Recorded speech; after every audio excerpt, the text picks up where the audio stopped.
COVID-19 is transmitted through droplets generated when an infected person coughs, sneezes, or exhales. You can be infected by breathing in the virus if you are within close proximity of someone who has COVID-19 or by touching a contaminated surface and then your eyes, nose, or mouth.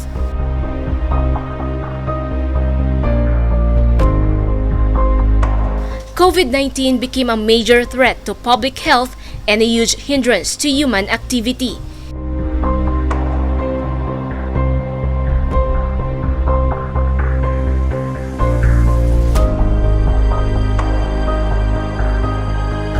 It was a bad start for 2020 when the first death outside China was recorded in the Philippines in January. The thought that the virus will only attack those who are careless and weak has become a notion not until public servants were infected. So in my case, when I was informed na COVID positive ako, hindi ako magpati. Kaya I was asymptomatic. I was so confident nga kay wala man ko ginubat siya nga negative ako.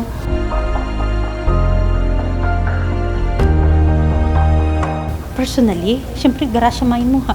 Di ba mapalamang ko tanon ka. Hala, din ko ni nakuha. So kay balaan ko ang first step dayon, i-recall mo for the past 14 days, 7 days. Din ka nagkadto, sinuupod mo ang close contacts mo.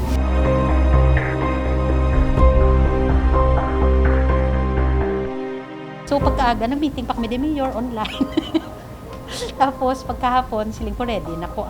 So at around 1 o'clock, nag-abot sila. So arang ambulance, so na-ready ko naman gamit ko. Tapos nag-instruct lang ko mga tao sa balay.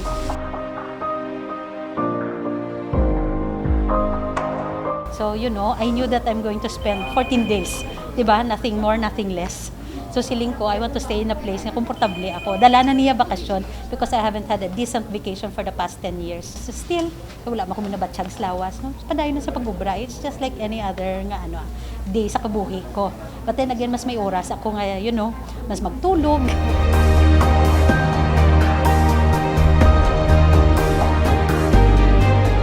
Ang quarantine gave me the chance again to reconnect sa ako niya spirituality. So that helped me.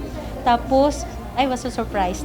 Kasi syempre, it was made public nung I was one of the COVID positive mga patients. Good friends. Now, because sa kasakuon ko, I haven't kept in touch with them or hasta ka lang sa high-low. Pero nakibuta kung kahala ka, ang network of friends ko, tama kadamo, no? And those are friends nga, from a long time ago.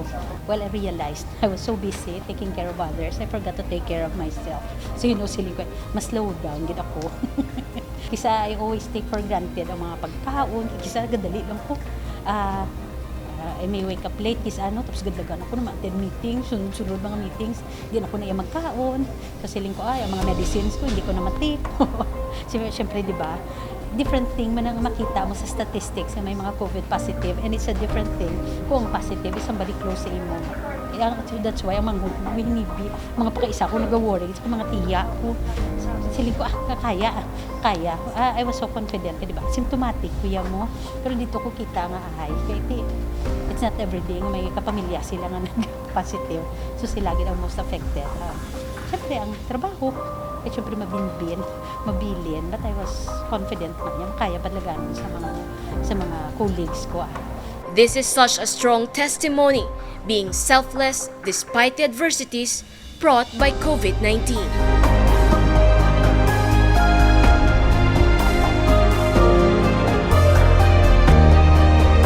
This pandemic is not just a story of individual survival, but a tale of responsibility, compassion, unity, and love. Pasalamatan, of course, Ginoo, no? For the healing. Kay siguro a reminder naman nanguhit sa akon kay busy ka na masyado, no? Nalipatan ko ng Ginoo. So that's one. Pamilya ko, tawag ko gani, no? May sagip ka pamilya program kami kay because I demanded nga, this is going to be a 14-day vacation. So bululigin ninyo nga I stay in a very nice place nga, very comfortable ako, and at the same time I can do stuff, no? To help still the office and the city government. So, pamilya, and then ang city government, especially si Mayor, maupod yun sa COVID team, galing sa opisina. And good friends from different networks, no? So, and to those nga nagpadala mga messages, offered prayers, amo gito. So, it's really good to know nga, nga bisan layo anay sa mo nga panahon niya, hindi nila ako mabisita physically, but still ang good thoughts, good words, amo tong nakabulig man para nga, I'll be at peace in that, the healing will come sooner than expected. I think that having the right kind of information amo ang makabulig para sa tanan, no? Balanon lang gid ang paano bla ni atubangon ang issues sang COVID-19. Ang mga kampanya nga ginapagawa sang aton nya syudad, no? Ini lang na siya ginpalagpatan kumbaga. So having the right kind of information paano malatnan sang COVID-19 nya virus, diba, sa anong pamaagi or paano man maproteksyonan ang kaugalingong sa COVID-19. Those are really important information nga ipangabuhi lang gid kag kung may mga ginabatsyag pabalo lang gid kay hindi ka mabuligan, no, sa aton nga mga kabaranggayan or sa aton nga gobyerno kung kita mismo magtago-tago. So come out in the open, hindi magkadlok kay the only way nga masulbar man ni siya nato is kung magbululigay ang tanan. Would like it siya. Because it's not just the virus ang gina-deal mo. You have to deal with your anxiety man and ang other mental health issues that goes with it.